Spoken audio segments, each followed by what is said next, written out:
Bismillahirrahmanirrahim. Assalamualaikum warahmatullahi wabarakatuh. Innal hamdalillah nahmaduhu wa nasta'inuhu wa nastaghfiruh wa na'udzu billahi min syururi anfusina wa sayyiati a'malina. Man yahdihillahu fala mudhillalah wa may yudlil fala hadiyalah. Ashhadu an la ilaha illallah wahdahu la syarikalah wa ashhadu anna Muhammadan abduhu wa rasuluhu alladzi la nabiyya ba'dah. Rabbana atina min ladunka rahmah wa hayyi lana min amrina rasyada. Rabbi shrah li sadri wa yassir amri wahlul 'uqdatam min lisani yafqahu qawli wa ba'du. Ikhwatal iman, a'azakumullah jami'an. Bapak, ibu-ibu, saudara-saudaraku semua, jamaah Majlis Salahuddin, Kantor Pusat Direktorat Jenderal Pajak. Semoga Allah memberkahi kita semua yang hadir dan semoga kita bisa masuk surga bersama-sama semuanya. Amin ya rabbal alamin. Kita melanjutkan kajian berseri kita mengenai mendidik anak akhir zaman. Di antaranya bab mengenai menjalin ikatan hati antara kita dengan anak kita. Dan di antara cara membangun ikatan hati adalah memberikan kesan bagi anak-anak kita, dan kesan itulah yang akan membuat dia akan selalu terikat dengan orang tuanya. Jadi tugas kita adalah meninggalkan kesan, dan kesan itu akan di-recall di saat-saat mereka nanti sudah dewasa. Banyak hadis menceritakan hal ini, di mana banyak sahabat-sahabat yang menceritakan pengalaman masa kecilnya ketika bersama dengan Nabi. Salah satunya dalam riwayat Imam Bukhari, salah satu sahabat bernama Mahmud bin Rabi' berkata, Aqaltu minan Nabi sallallahu alaihi wasallam. Aku ingat dari Nabi sallallahu alaihi wasallam, majatan majaha fi wajhi min dalwin wa anna ibnu khamsi sinin, yaitu tatkala Rasulullah memercikkan air ke wajahku dengan cara melucu dari sebuah ember, dan saat itu umurku sekitar 5 tahun. Jadi Nabi memiliki pertemuan yang terbatas dengan banyak sahabat, tapi para sahabat selalu punya kenangan-kenangan yang indah yang direkam di dalam alam bawah sadarnya. Di antara fenomena hari ini, banyak ayah-ayah yang mengaku sibuk. Bunda pun begitu. Ayah dan bunda punya kesibukan karena tuntutan dari peran yang hari ini sebagian besar bekerja. Ternyata Islam punya solusinya, bahwa kesibukan membuat kita menyadari bahwa pertemuan kita dengan anak itu terbatas. Sehingga karena kita pertemuan terbatas, pastikan setiap pertemuan itu dengan anak berkesan. Setiap pertemuan itu sedikit waktunya, durasinya, tapi memorable. Anak ingat kejadian itu. Kumpulan kejadian-kejadian yang mengesankan itulah yang akan membuat anak terikat dan selalu rindu dengan orang tuanya.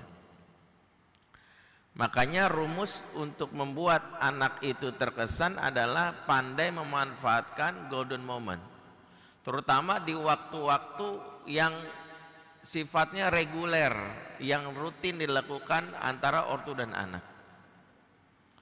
Apa yang harus kita lakukan adalah menjadikan pertemuan itu tidak berlalu begitu saja. Ada kisah seorang ayah, ini cerita nyata. Dia dinas sering sekali keluar kota, LDR, pulang 2 bulan sekali. Dia pulang, dan saat pulang dia mengajak anaknya bermain. Dia bilang, "Yo nak, main ke playground yang kamu mau." Anaknya senang. Dibawalah ke sebuah playground yang lumayan mahal. Saat di playground itu anaknya main perosotan, main ayunan, main bola. Bapaknya kebetulan playgroundnya itu di sebelahnya kafe. Jadi playground berbalut kafe juga. Orang tuanya, ayahnya yang selama ini sibuk malah ngopi, ngelihat handphone. Anaknya main cuman hei gitu, hei. Selepas itu anaknya ditanya sama mamahnya, "Gimana tadi sama papa?" "Apaan? Papa ngajak main malah minum kopi. Ya, aku main sendirian aja." Ayahnya mengaku ngajak bermain, tapi jiwanya, hatinya tidak memberikan pengaruh dalam jiwa anak. Kalau cuman begitu mah pembantu juga bisa. Kalau cuman begitu supir aja suruh, dia sambil nungguin.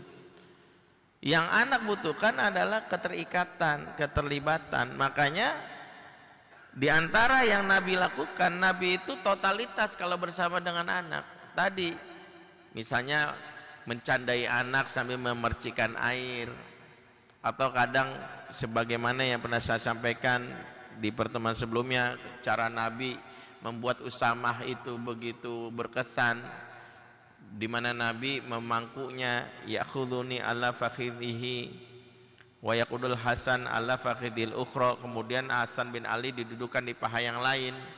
Summa yadummuna, kemudian kami dipeluk dari belakang.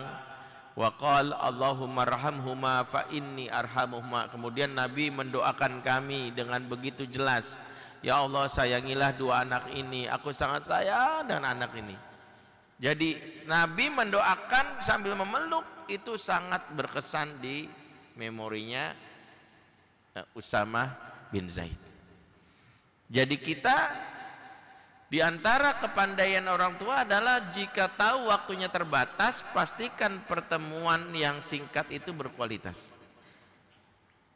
Bagaimana mensiasatinya? Pastikan interaksi yang sifatnya reguler memiliki makna. Apa saja itu? Yang pertama, kita belajar dari Nabi, memastikan setiap pagi anak mendapatkan keceriaan. Bangun paginya selalu happy, dapat mood booster. Siapa? Khususnya orang tuanya, khususnya ayahnya. Dr. Adnan Baharis mengatakan, usahakan setiap yang membangunkan pagi hari itu ayah, bukan ibu. Berdasarkan riset beliau, anak yang pagi hari dibangunkan oleh ayahnya lebih berprestasi, lebih punya semangat untuk sekolah, belajar, bekerja dibandingkan jika dibangunkan ibu. Apa penjelasannya? Ternyata ayah itu di benak anak makhluk luar, dianggap makhluk yang sibuk, kompetitif. Saat anak ayah membangunkan, tanpa sadar anak melakukan yang namanya refleksi, prediksi tokoh. Kalau yang bangunkan ayah, jiwanya seperti ayah. Ayo, aku pengen kaya, sibuk bekerja, maka dia punya. Kalau yang bangunkan ibu tetap bisa, tapi ibu itu bagi anak itu mewakili gambaran dunia rumah. Walaupun ibunya bekerja, anak menyangka dunia ibu itu nggak jauh dari sumur, kasur, dapur, Carrefour gitu. Nggak jauh dari seputar itu. Jadi mengapa di antara yang diceritakan adalah oleh Abdullah bin Abbas. Abdullah bin Abbas ini adalah sahabat cilik yang beliau itu banyak mencuri-curi kesempatan untuk selalu tidur atau tinggal bersama Nabi. Caranya gimana? Caranya adalah Abdullah bin Abbas ini punya bibi yang menjadi istrinya Rasul, ya, yaitu ibu kandungnya Abdullah bin Abbas bersaudara kandung dengan Maimunah, istrinya Rasulullah SAW. Jadi beliau itu memanfaatkan, mumpung bibi saya istrinya Nabi, manfaatin. Caranya apa? di momen di mana Nabi dapat jatah tinggal bersama Maimunah, Abdullah bin Abbas nebeng. Karena kan istrinya Nabi, mahramnya dia. Di antara tujuannya apa? Biar kalau pagi-pagi atau tahajud yang membangunkan Rasul. Jadi kalau Rasul bangunkan, betapa punya gairah. Maka ini penting bahwa sosok ayah itu memberikan impact, dampak. Khususnya jangan sampai pagi hari ayah sibuk untuk ngurusin bagaimana berangkat kerja tapi lupa membangunkan anak. Apa yang ayah lakukan kalau pagi hari? Di antara contoh yang Nabi ajarkan adalah memberikan mood booster. Mood booster itu apa? Memberikan kalimat-kalimat positif. Ya, caranya di antara yang Rasul lakukan adalah bertanya tentang mimpi. Disebutkan oleh Samurah bin Jundab dalam riwayat Imam Bukhari. Sebada Rasulullah SAW salat subuh, Rasulullah membalikkan badannya kepada sahabat, kemudian bertanya kepada para sahabat, hal ro'a ahadu minkumul bariyata ru'ya, siapa di antara kalian yang mimpi indah semalam? Jadi Rasulullah itu punya kebiasaan kalau setiap habis sholat subuh pagi-pagi nanya mimpi, ya, nanya mimpi. Dan biasanya sahabat-sahabat itu cerita mimpinya, dan inilah menariknya, Rasulullah setiap ada sahabat cerita mimpi, Rasulullah memberikan kalimat thayyibah. Karena kata Nabi, mimpi itu ibarat burung terbang di udara, dijatuhkan kalau di bawahnya air, dia jatuh ke air, kalau di bawahnya tanah, jatuhnya ke tanah. Maksudnya apa? Kalimat takwil akan mimpi akan menjadi kenyataan bagi orang-orang yang mengetahuinya. Makanya kalau ada orang mimpi apapun, kalimatnya yang baik. Ya, kalau kita nggak tahu takwilnya, yang baik-baik saja. Kadang-kadang kita ini ada mimpi, kita langsung bikin cemas gitu. Bapak, aku mimpi gigiku copot. Waduh, ntar bakal ada yang mati nih. Itu bikin anak makin panik. Ya, dalam sebuah riwayat ketika Rasulullah menyampaikan mimpi ini, ada sahabat bertanya, ya Rasulullah, aku mimpi langit terbelah dan aku naik ke atas. Kata Rasulullah, kelak engkau akan dimuliakan oleh seluruh penduduk dunia, bahkan oleh seluruh penduduk langit. Ternyata yang dimaksud ini adalah sahabat Abdullah bin Abbas. Kalau mimpinya mimpi buruk gimana? Rasulullah pun mengatakan yang baik. Pernah disebutkan Abdullah bin Umar bermimpi dibawa keliling neraka, ya, tour of the nar. Ya. Kita juga kalau dibawa mau nggak ya, walaupun ya cuman free trial gitu. Saat dia mimpi ditarik oleh dua malaikat penjaga neraka, dilihatkan bagaimana siksa neraka, bangunlah dia dalam keadaan nafas tersengal-sengal, takut luar biasa. Takut dia. Mimpi ini membuat dia gelisah. Dan di antara adab kalau mimpi buruk, para ulama membaginya dua. Satu, jangan ceritakan, cukup kita aja yang mengetahuinya, atau kalau mau ceritakan, ceritakan sama orang yang nggak punya hasad, kira-kira nggak punya hasad sama kita. Jadi kalau kita mau cerita mimpi buruk, pastikan yang mau kita ceritain ini orang nggak punya hasad. Nah, Abdullah bin Umar mau nggak mau cerita, dia cerita sama kakaknya, sama saudara perempuannya, itu adalah Hafsah binti Umar, di mana Hafsah ini adalah istri Rasulullah SAW. Jadi ketika cerita sama Hafsah, Hafsah cerita balik sama Rasul. Rasul tahu bahwa Abdullah bin Umar mimpinya buruk, dipanggillah Abdullah bin Umar. Lihat cara Nabi membuat yang tadinya merasa gelisah, merasa tidak nyaman. Apa kata Nabi? Ni'mar rajul Abdullah laukana isallil lail. Sebaik-baiknya laki-laki engkau wahai Abdullah, seandainya engkau rajin sholat malam. Jadi Nabi itu memberikan mengkonversi orang yang mimpi buruk, justru dikasih motivasi. Sebaik-baiknya laki-laki engkau kalau rajin sholat malam. Berdasarkan riwayat kata Imam Adz-Dzahabi dan kitab Syiar A'lam Nubala, setelah itu Abdullah bin Umar tidak pernah meninggalkan sholat malam sampai akhir hayatnya, demi membenarkan kalimatnya Nabi ni'mar rajul tadi. Jadi Abdullah bin Umar tuh habis itu langsung punya motivasi sholat malam. Ini petunjuk pertama. Makanya kenapa kalau pagi-pagi setiap kita kalau ngomong sama anak yang baik-baik. Jangan nanya tugas, jangan nanya berat-berat. Nah, rasio pajak tahun ini berapa? Nggak usah. Menurut kamu gimana keputusan Menteri Keuangan kita? Nggak usah. Itu biar bapak diskusi aja di ruangan kerja. Anak-anak puyeng gitu. Lagi nanya inflasi ekonomi berapa persen negeri ini. Kalau pagi-pagi nanya yang baik-baik. Gimana Ustadz kalau anak mimpi buruk? Kalimat yang baik aja. Kita nggak punya ilmu mentakwil, sedikit orang punya ilmu itu, saya pun nggak ada. Tapi yang baik-baik aja, jangan malah ditakut-takutin. Bapak aku mimpi dikejar-kejar anjing. Wah sebentar lagi kamu mati nak, tinggal tulang belulang tuh. Jangan bikin takut. Justru kita cari aja, Masya Allah anjing yang hina aja ngejar-ngejar kamu, apalagi manusia gitu. Kayaknya kamu banyak yang ngefans deh gitu. Jadi pagi itu dianjurkan kita untuk bercerita yang positif. Makanya kalau anak pagi-pagi dia happy, berdasarkan riset mempengaruhi kondisi emosinya sepanjang hari. Jadi kalau kita ingin anak-anak di kelasnya dia happy, mudah menerima pelajaran, maka mulailah dari pagi. Jadi ayah itu pagi itu tugasnya bikin happy. Itu nanti membuat anak terkesan. Yang kedua, memanfaatkan golden moment itu adalah termasuk bagaimana waktu-waktu yang kira-kira anak itu butuh kehadiran psikis kita. Menurut para ulama, waktu yang kedua dibutuhkan anak itu adalah saat siang hari, saat lelah fisik, habis sekolah. Disitulah momen kita menyapa. Siapa yang menyapa di waktu ini memberikan pengaruh bagi jiwa anak. Makanya Rasulullah SAW itu termasuk yang mencontohkan menyapa anak lebih dulu. Ini adab.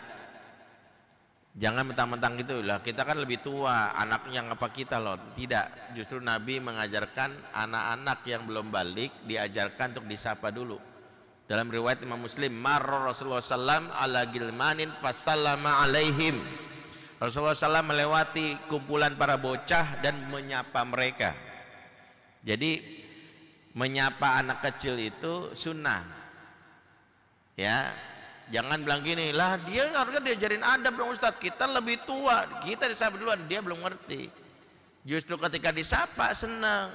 Apalagi nyapa misalnya bapaknya, Ustadz, kiai, senang dia. Assalamualaikum nak, Masya Allah lagi ngapain? Kalau kita tahu anak butuh itu, maka siang hari itu kita boleh menyapanya. Kalau anak itu misalnya ditemani oleh ibunya pulang sekolah, handphone ibunya kan bersama dengan dia, kita telepon ibunya. Kita tanya, adek gimana tadi sekolahnya, happy nggak? Tanya dulu perasaannya. Di antara yang dianjurkan kalau bertanya anak dua, tanya perasaan, yang kedua tanya hobinya. Maksudnya tanya hobinya apa?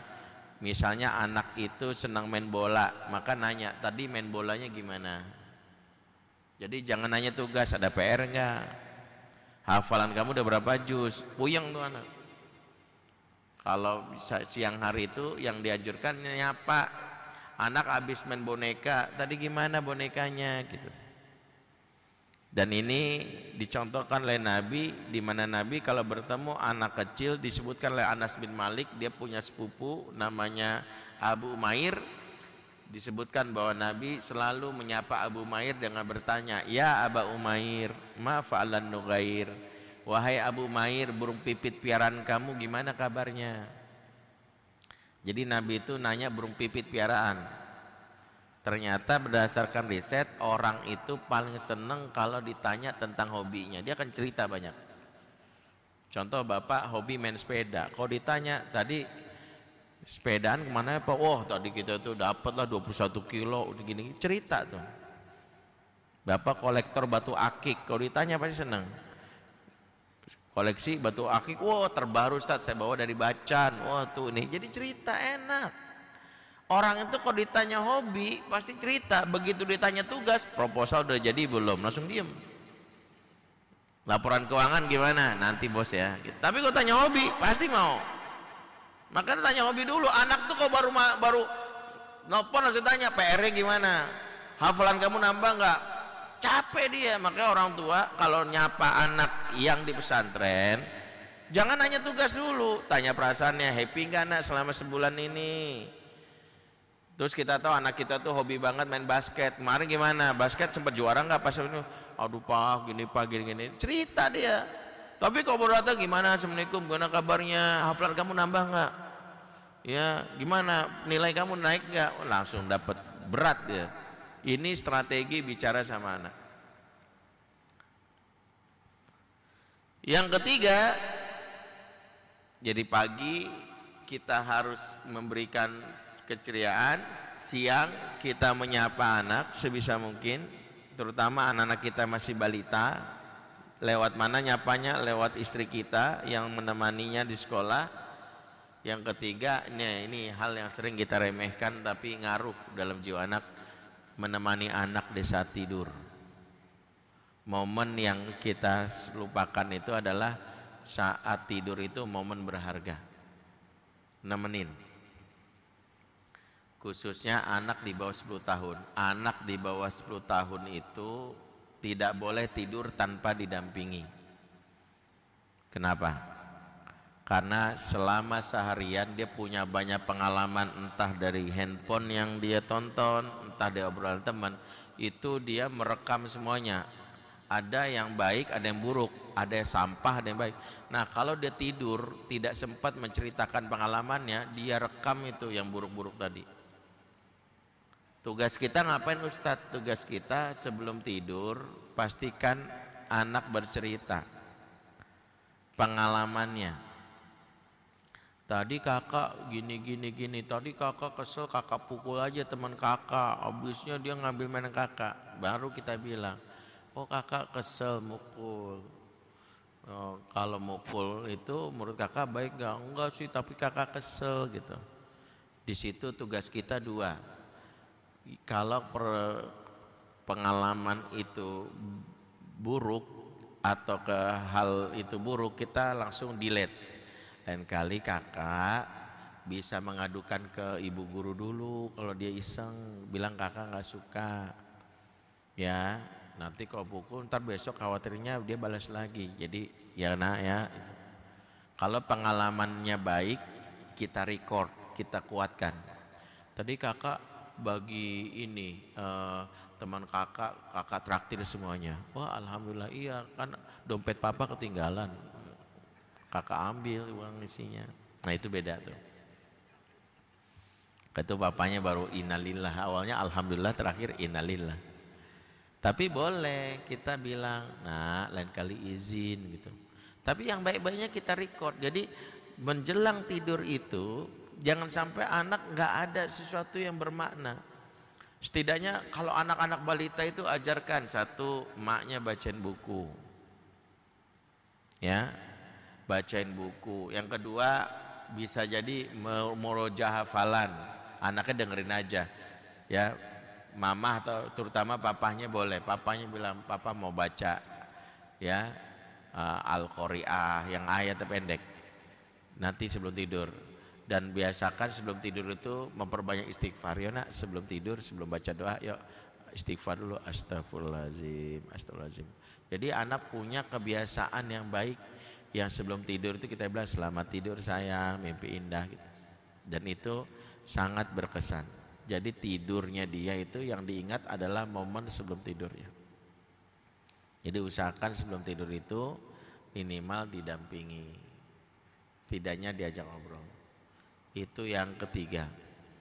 Yang keempat, karena waktu terbatas, momen yang tidak boleh kita lupakan yang memberi kesan itu adalah saat naik kendaraan. Banyak orang tua bawa anak naik kendaraan tapi ya berlalu begitu saja. Padahal naik kendaraan itu momen yang sangat istimewa. Satu, kondisi sedang dinamis. Anak-anak tuh senang ketika bergerak, apalagi kalau sekitarnya banyak pengalaman hal-hal yang menyenangkan. Tapi banyak orang tua justru saat naik kendaraan, anak dikasih handphone, bapaknya sibuk dengerin Satu, nggak ada dialog. Pada momen yang paling tepat ngobrol itu saat naik kendaraan. Maka kita bisa belajar misalnya dari mana Abdullah bin Abbas mengenang satu hadis pesan Nabi yang begitu berkesan di dalam dia. Yang kita tahu pesannya ihfazillah yafazka dan seterusnya itu. Kapan itu? Kata Abdullah bin Abbas, saya diboncengi oleh Nabi, dinaikkan ke belakangnya Nabi. Saat itulah Nabi bilang, aku beri wasiat buat kamu. Dan itu bukan hanya Abdullah bin Abbas. Dalam sebuah riwayat, ya, Mu'az bin Jabal juga dinaikkan di ontaknya Nabi. Kemudian Nabi pun memberikan pesan, ya Mu'az, atadri hakul ibad Allah wa hakullah alal ibad. Wahai Mu'az, kamu tahu enggak hak hamba terhadap Allah dan hak Allah terhadap hamba? Itu Nabi ajarkan di mana? Saat naik kendaraan. Jadi kalau bisa naik kendaraan itu momen untuk ngobrol, momen untuk menasehati, itu di saat naik kendaraan. Ada kesan-kesan yang nanti dia ingat. Makanya otak ini menarik ya. Kalau para ahli neuroscience bilang, memori anak yang otak ini kan bagi dua, otak mamalia. Ada otak yang merekam sesuatu yang nempel, yang disebut korteks, itu dipengaruhi oleh bagian otak nama limbix. Limbix itu otak yang merasakan sesuatu. Kalau perasaannya happy, otak itu akan membesar dan membuka saluran yang menghubungkan limbix dengan korteks, namanya insula. Insula itu ya apa ya, sejenis, kalau bahasa yang mudah dimengerti itu kayak saluran air, kayak paralon. Kalau paralonnya menyempit, informasi itu nggak bisa masuk, tapi kalau paralonnya membesar, masuklah informasi. Nah, limbix itu menentukan insula itu mengecil atau membesar.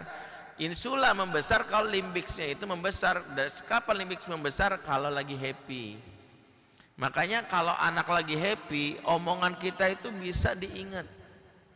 Aku ingat papa yang ngomong gini loh, aku ingat. Dan itulah yang Nabi lakukan. Salah satunya, Nabi kalau naik kendaraan gak diem aja. Banyak orang tuh naik kendaraan diem aja, ya, ntar kesambet jin aja. Makanya kalau naik kendaraan tuh momen ngobrol, tanya gimana ininya. Itu momen yang harus kita lakukan. Yang terakhir, karena waktunya singkat, 5 momen yang harus kita jadikan momen, yaitu saat makan bersama.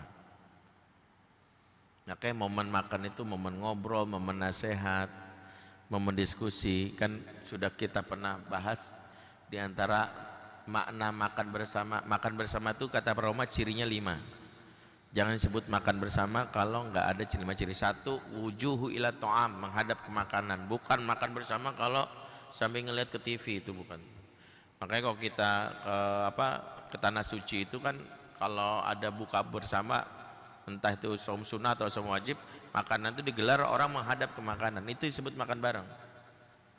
Yang kedua, membagi lauk dari piring yang besar dimakan bersama atau dibagi piring kecil, senampan bersama atau dibagi. Yang ketiga adalah saling mencicipi. Makan bersama itu sunnahnya cobain sedikit menu orang, itu makan bareng. Yang keempat, tidak ada media penghalang, nggak boleh ada gadget. Bahkan baca Quran di meja makan, ulama menghukumnya makruh karena salah tempat. Buat orang lain malah jadi merasa bersalah kalau makan, karena ada yang lagi baca Quran. Ya, baca Quran itu mulia, tapi di tempat yang salah malah nggak baik. Kayak baca Quran di WC nggak tepat. Ya, ada tempatnya. Likuli amalin waktuha walikuli waktin amaluha. Kalau baca Quran saja dihukumi makruh, apalagi main gadget. Nah itu penting tuh. Nah yang kelima, makan bersama itu cirinya adalah yatahaddats ma'ahum, saling ngobrol. Makanya kalau makan bersama tuh ngobrol. Momen untuk makan itu saling ngobrol, tanya. Makanya Nabi itu kalau lagi makan itu sering tuh ada momen-momen saling nasihatin. Ketika Nabi misalnya mengajarkan sahabat tentang makna berkah, di mana air susu ya, kuah, sahabat bikin kuah daging kambing sedikit, Nabi bilang ambil, tapi ternyata kuahnya banyak, karena keberkahan dari Nabi. Atau Nabi bisa menasihati Umar bin Abi Salamah, waktu itu masih kecil. Nabi juga mengingatkan Umar yang makannya nggak tertib. Kemudian Nabi katakan, ya gulam samillaha ta'ala wa qul biyaminik wa qul mimma yalik. Intinya momen makan bersama itu momen yang harus kita manfaatkan untuk dibuat anak berkesan.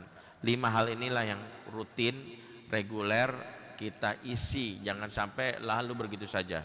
Pagi nggak ada kesan, siang anak nggak disapa, malam biarin tidur, naik kendaraan nggak ada obrolan, makan bersama pun kaku, main sibuk dengan gadget masing-masing, sehingga anak melewati hari sampai dewasa nggak ada satu yang dia ingat dari orang tuanya. Ini yang membuat kita menyesal jadi orang tua. Baik, kita lanjutkan lagi di bulan depan, masih bab mengikat hati di dalam serial Mendidik Anak Akhir Zaman. Bagaimana ke depan kita momen-momen istimewa dalam kehidupan anak juga nggak boleh kita lupakan. Itu yang bisa kami sampaikan. Aku luqul azza fastaghfirullah. Subhanakallahumma bihamdik asyhadu an la ilaha illa anta astaghfiruka wa atubu ilaik. Wassalamualaikum warahmatullahi wabarakatuh.